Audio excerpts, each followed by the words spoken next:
Bapak-bapak, ibu-ibu yang saya muliakan, pagi ini ada pertanyaan yang sangat menarik karena kemarin ada Densus 88 memanggil orang yang salah paham tentang polisi tidur.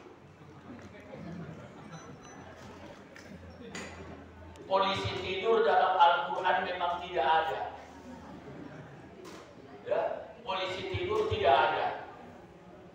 Tapi kalau polisi tertidur atau polisi yang tidur itu tidak masalah.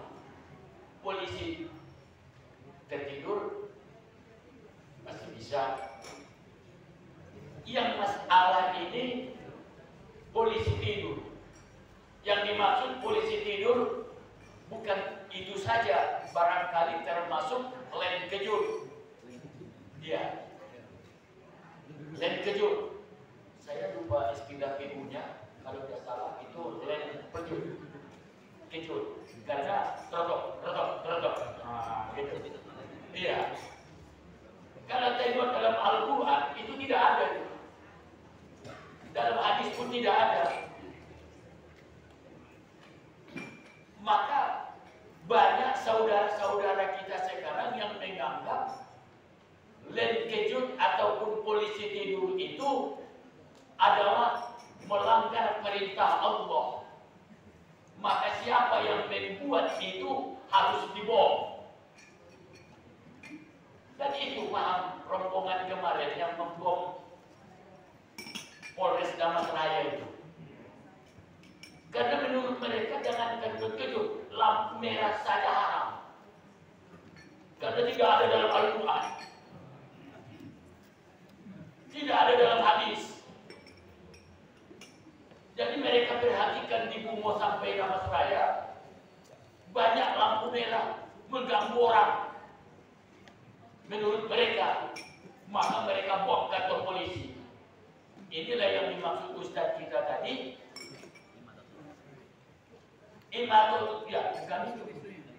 Itulah yang dimaksud Ustaz kita tadi. Memahami hukum itu tidak cukup hanya membaca Al-Quran terjemahan, tapi kata beliau tadi harus diikuti dengan usul fikih, bahkan dengan qawaidul fiqhiyah.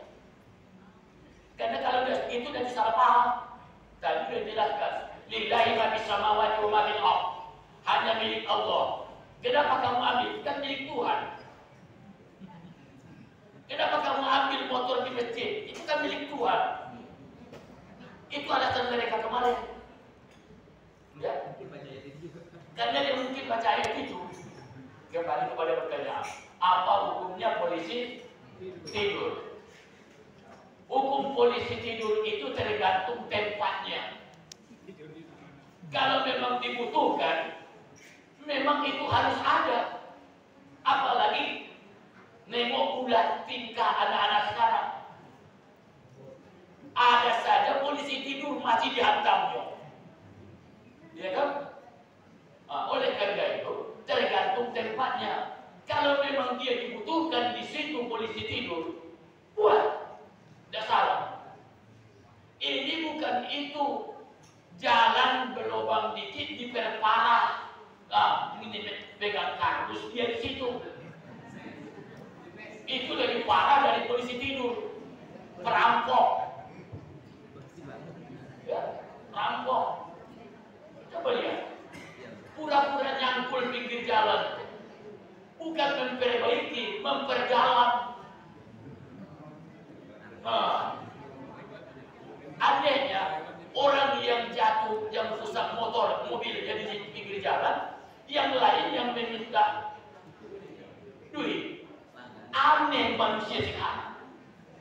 Yang seharusnya kita bantu kan mereka yang bocor motor atau yang bocor ban atau yang rusak mobilnya. Ini orang lain yang meminta. Kan aneh manusia sekarang. Memang gila. Ya, gila betul. Ini. Jadi kembali kepada masalah tadi. Apa hukumnya?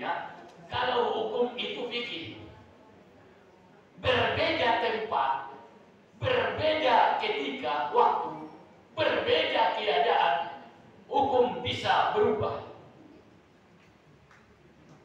Yang tadinya tidak boleh menjadi boleh, atau yang tadinya boleh menjadi tidak boleh.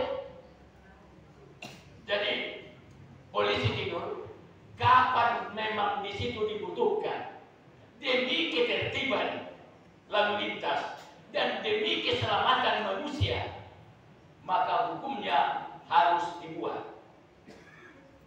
Tapi kalau tidak dibutuhkan, kita buat, itu namanya ganggu orang. Yang namanya ganggu orang pasti sekecil-kecil iman dari 77 tadi, imatatul adza anil thariq, membuang duri dari jalan. Sekarang orang buat duri di jalan. Kan gitu. Jadi kembali kepada pertanyaan abang tadi, Pak Imam, kalau dia memang dibutuhkan, hukumnya halal dibuat atau boleh dibuat dalam agama. Tapi kalau memang di situ tidak dibutuhkan, umpamanya jalan ke kebun, dia jalan setapak coba ke kebun, dibuat pula polisi tidur. Nah, itu kan ganggu orang namanya, kan? Nah, itu satu. Yang kedua, kita haruslah memahami mana yang harus dibuat, mana yang tidak perlu dibuat. Jadi kemarin itu yang kita bertemu dengan saudara-saudara kita di kantor bupati, itu salah satu ada yang memahami seperti itu. Maksudnya apa? Karena polisi katanya mengganggu lalu lintas melalui lampu merah, maka kantor polisi dan polisinya harus dihancurkan dan polisinya harus dibunuh. Nah, inilah pemahaman mereka. Dia tidak tahu bahwa lampu merah itu menyelamatkan orang. Lampu sen, makanya berdosa kalau salah. Kalau sengaja, yo. Kemarin kan ada di apa itu di YouTube itu. Ya Allah, ya Tuhan, selamatkanlah aku dari lampu sen ibu-ibu. Lampu sen.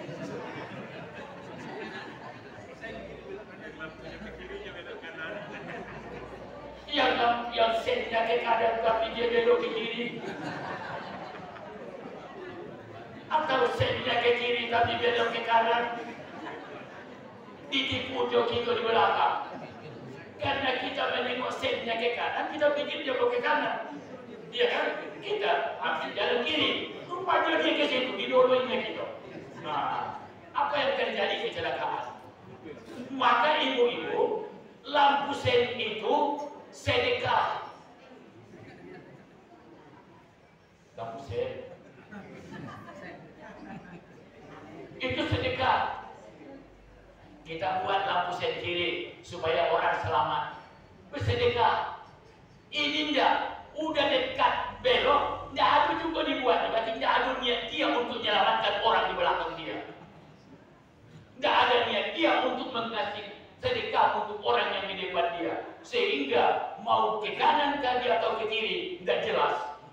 Jadi oleh karena itu ibu-ibu hanya sekedar korban contoh, padahal bapak-bapak juga, iya Bu ya,